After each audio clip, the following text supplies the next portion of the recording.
idea of hosting a bootcamp type of event came when Jack and I were talking, and we both think that what's needed for a rapid growth for the Bitcoin world is we bring all these application developers at the same place for a week-long time. People can work together, can learn from each other. We think that would be very beneficial and productive. The second that Jack told me about this bootcamp, he was like, I really want to take a bunch of devs and put them in a place that's hard to access, so only the best people, only the people who really want to be there come.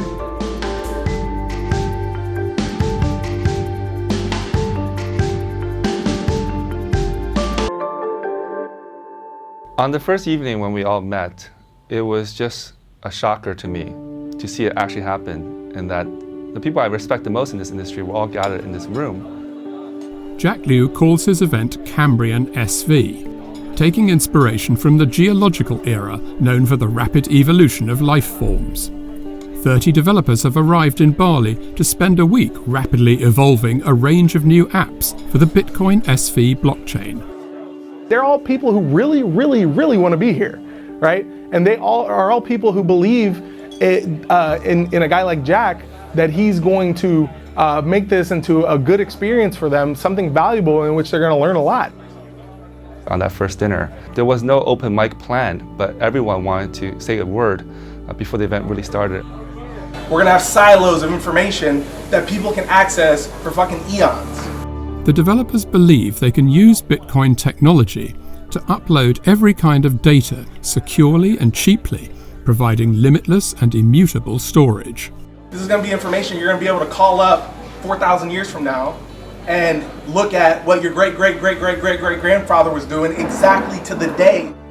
Well, I wasn't expecting to make any sort of speech or anything along those lines. I did not have anything prepared. Jack kind of put me on the spot, since, I mean, we've been good friends for quite a long time.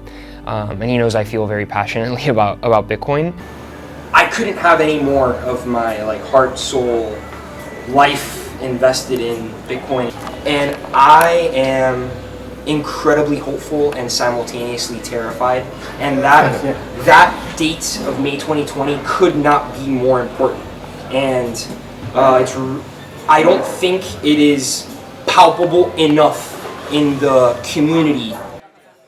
What's going to happen in May 2020 is built into the very code that makes Bitcoin work. Bitcoin is supported by a network of nodes known as miners. Their job is to add a record of every new Bitcoin transaction to an agreed ledger called the blockchain.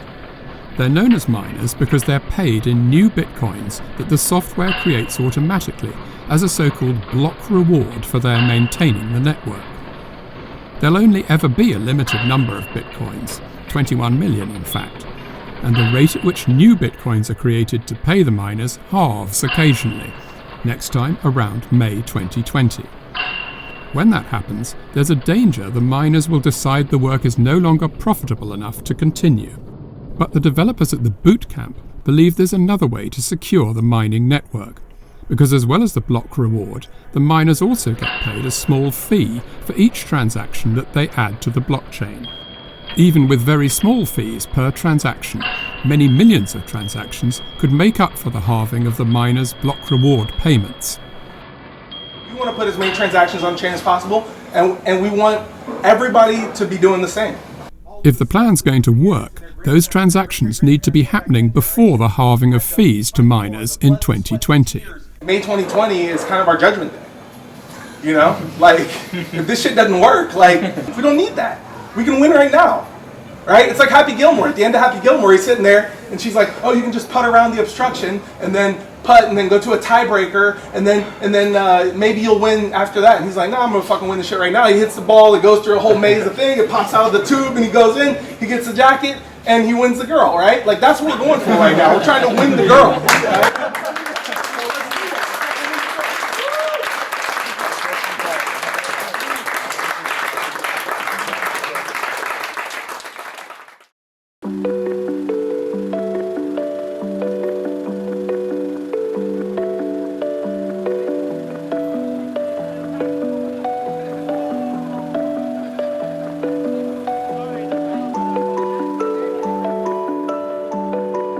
The next morning, everyone turns up for work, in space the Bootcamp has rented for the week.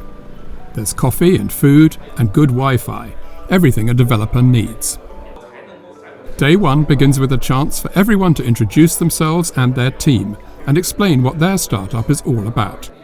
The project that we're going to work on this week here, and what we are going to try to do is change the business model that charities have by introducing additional middlemen into the process and hold everybody accountable. So we are building the Rate SV as the first project, combining the big data with MetaNet protocol. We're basically trying to connect this useful data with businesses and onboard businesses to the Bitcoin SV blockchain by creating something that can only exist due to the unique properties of the Bitcoin SV blockchains. And so for the last 1 month, we have been essentially working on something like a on-chain local Bitcoin that will not just power RelayX, but power every other application. And our eventual dream is that the financial institutions will come on-chain to process the transactions themselves in real time.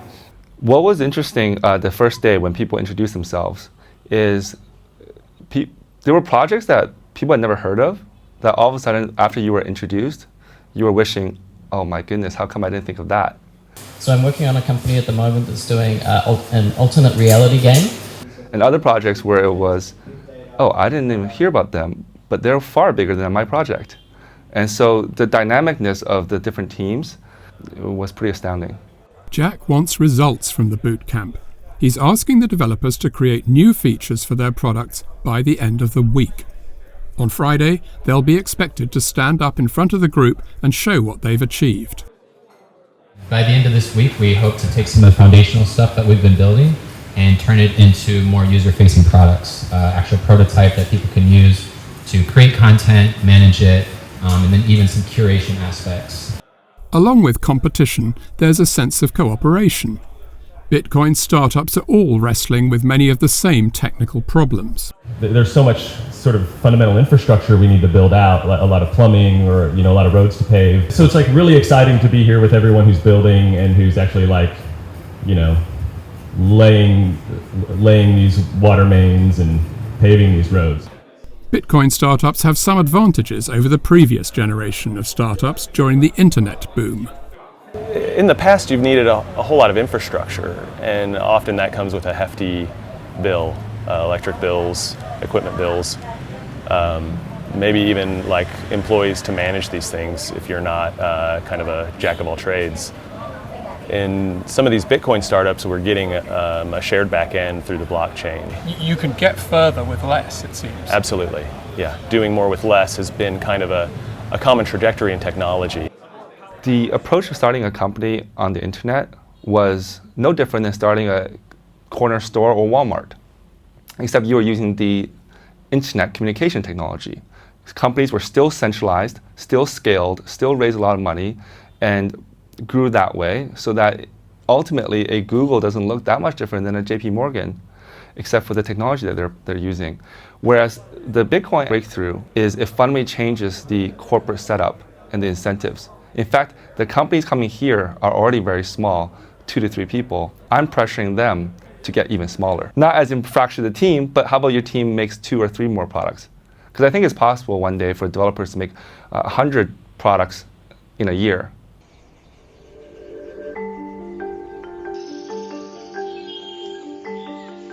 For some in the group, there's a chance to see a bit of barley.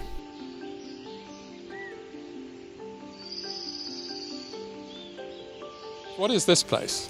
This is the rice field of Bali, I think. I have no idea other than this, because this is also my first time here. Beautiful place, though. Yes, beautiful place, absolutely. Will you be getting down to some work later today? Yeah, certainly. So that's why we're here, I guess, to develop new products. And for that we probably need some creativity, some collaboration, and let's hope that ultimately also happens within this week.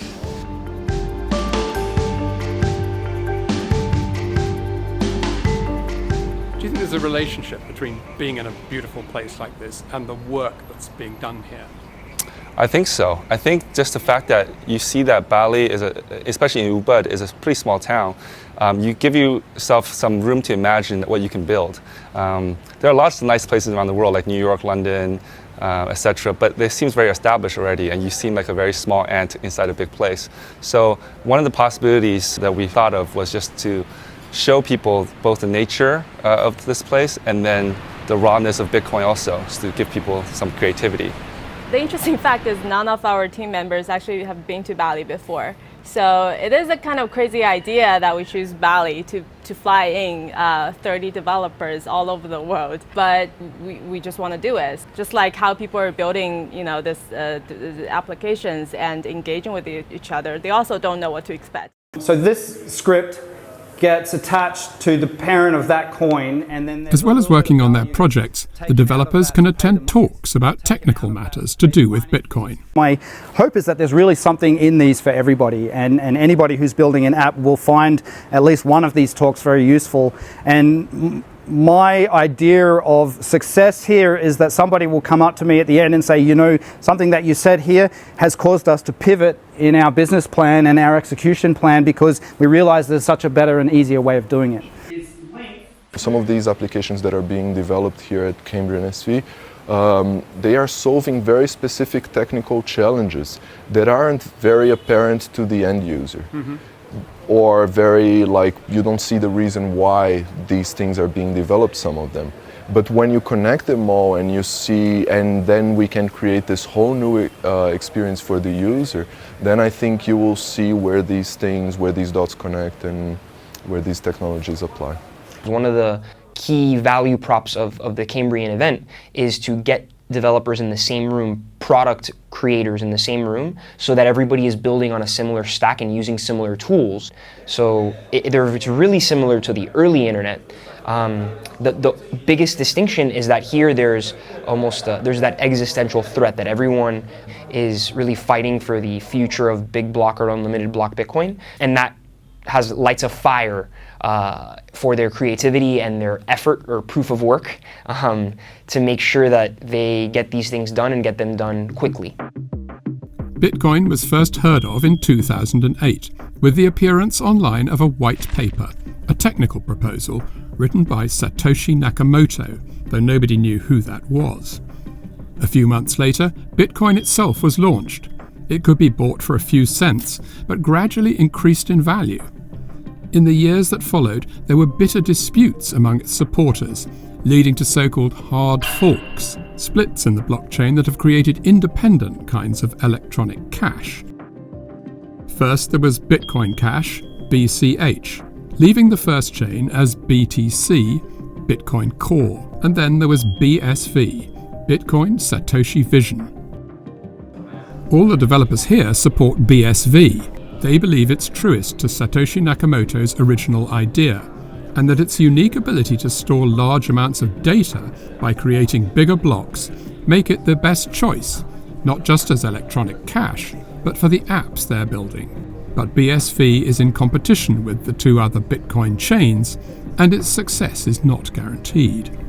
I'm just worried about the future of Bitcoin and the existential threats that are in the way of Bitcoin today as it exists right now, with multiple forks competing with one another and miners having to decide which chain to mine on, and value being split up between the different chains. I'm very worried that the future that leads to is one where the most powerful Bitcoin, in terms of technology and potential to change human life, will not thrive and succeed and be the one to overcome. There's a wide variety of startups at the Bootcamp, but they're all around ideas about how to use the BSV blockchain to store data and make payments. My name is Ari, and I'm the co-founder of Legally Chained, which is a digital on-chain identity management solution. What does that actually mean? It means that you can store your identity on-chain and you can actually own it. And you can use it to generate data and legally own the data that you're generating.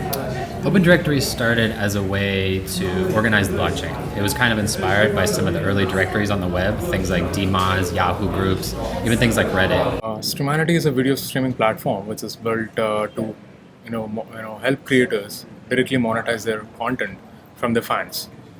And how does BSV come into that? Our main hypothesis is that the fans would like to support their creators by paying some small amount of money, and this amount of money is very small that only BSV can support. Designing a product using Bitcoin SV isn't just about technology. It also requires insights into people and their lives. Some of the developers here took time out for yoga and to think deep thoughts.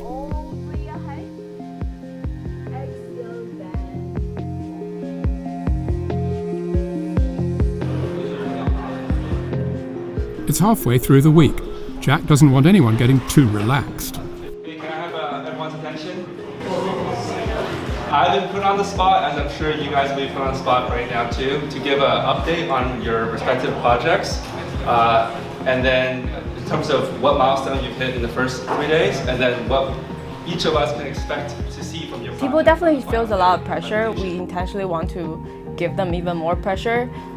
Every single day we start to put on how many transactions on chain did you do yesterday for the past 24 hours? We want to create that sense of urgency and competition.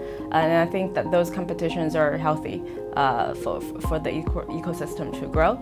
Wow, it's been quite a productive week so far. The first day I kind of wrote out the documentation for something of an on-chain based identity ABI. Next goal is to basically actually make it work, so put a backend together, get some endpoints, maybe integrate with the HD wallet.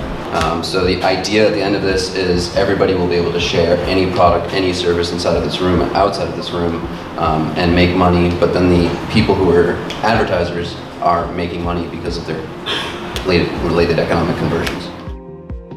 What's special about Bitcoin as online money is that transactions can be tiny, much smaller than is possible with credit cards, for instance. To use any Bitcoin app, you first need to acquire some Bitcoin, either by buying it in exchange for your usual money, or by being given it or being paid. Everybody's on-ramping users from outside of Bitcoin into Bitcoin, and then you compete over the people that are within Bitcoin. But the first step is getting as many people into Bitcoin as possible, and then you can fight amongst yourselves. And that's really, I think, a lot about what Cambrian's about, is getting as much value made so that it becomes like a magnet or like a black hole, gravity, where people are just sucked in, whether they like it or not, into Bitcoin, whether they know Bitcoin is a part of this application or not. It just becomes just immense gravity. The biggest thing that we're working on is the one-button integration. The developers' shared interest means they're keen to integrate each other's products. So Josh Petty's Twetch will now include Jack Liu's One Wallet. Everyone wants to make BSV successful as well as their own app. If BSV is successful, Twetch is successful, right? And if Twetch is successful, BSV is successful. I have kind of this concept that I've come up with, which is that Bitcoin is a Gordian knot of interlocking incentives, right? So if you can imagine a sphere, and that sphere is made of gears, right? And each one of those, if any of those gears turns, a gear turns here, but all the gears turn on the sphere, right? Because any incentive that turns over here turns all the gears on the entire sphere all around the sphere. So if Twetch is successful, great. If Twetch dies, that's fine. Another one takes over, right? But we're all going to be turning together.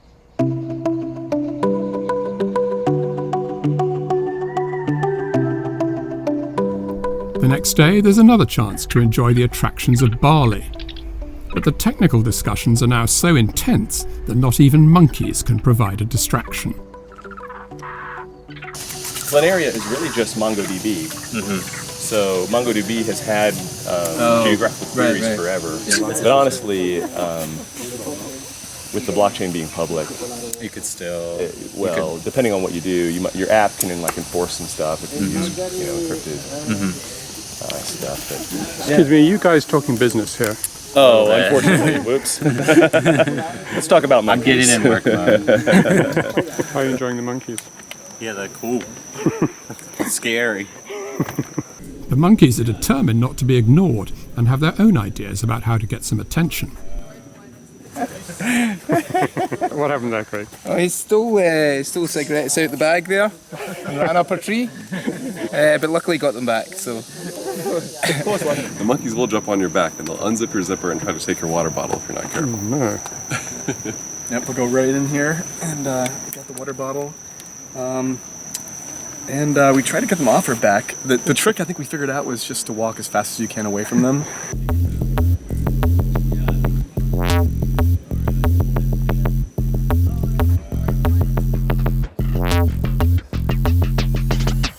A key idea behind several of the startups is to use BSV to replace existing business models which rely on data collection and advertising.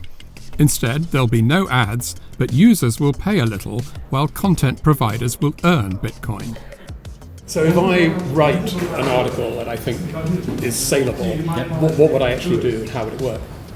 So right now it's still early, so we haven't officially released some of the new stuff that we're working on, but you'd be able to create the content, upload it to the blockchain, and set rules around how much it cost, who got paid, or who paid, and you'd be able to set different prices and different access depending on maybe your friends get it for free, maybe strangers have to pay a higher amount.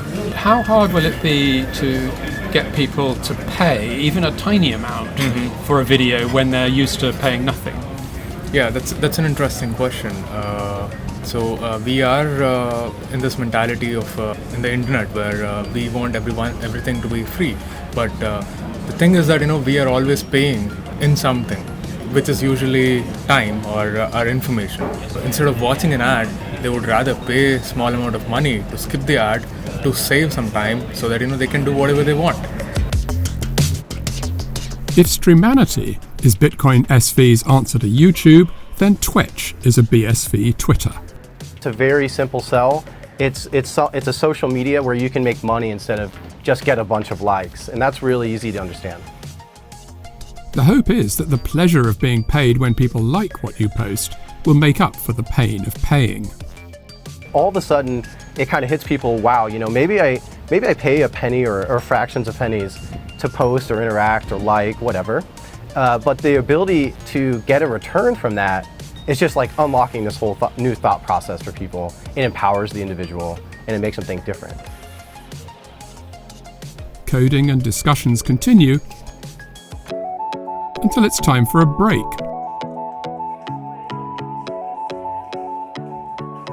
And a party on the beach.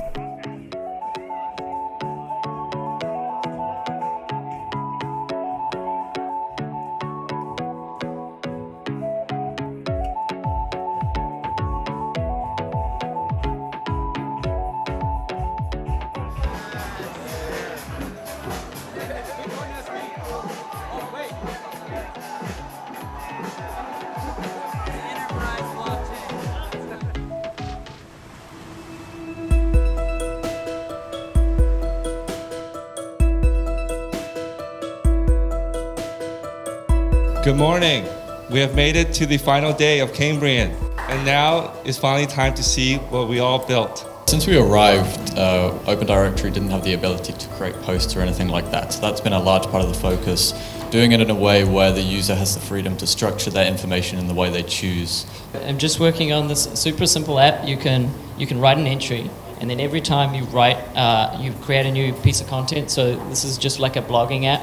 And then every time you write something new, you can encrypt it, you can sign it, and then Merkleize the entry for timestamp it. We were just implemented a unfurl, like a quote twetch, essentially. And just this week alone, since we arrived in Cambrian, we have over 10,000 human-generated transactions. What is really powerful is you can be a merchant, not have an Alipay account, be sitting in New Zealand, and a Chinese customer comes to you and says, hey, do you take Alipay?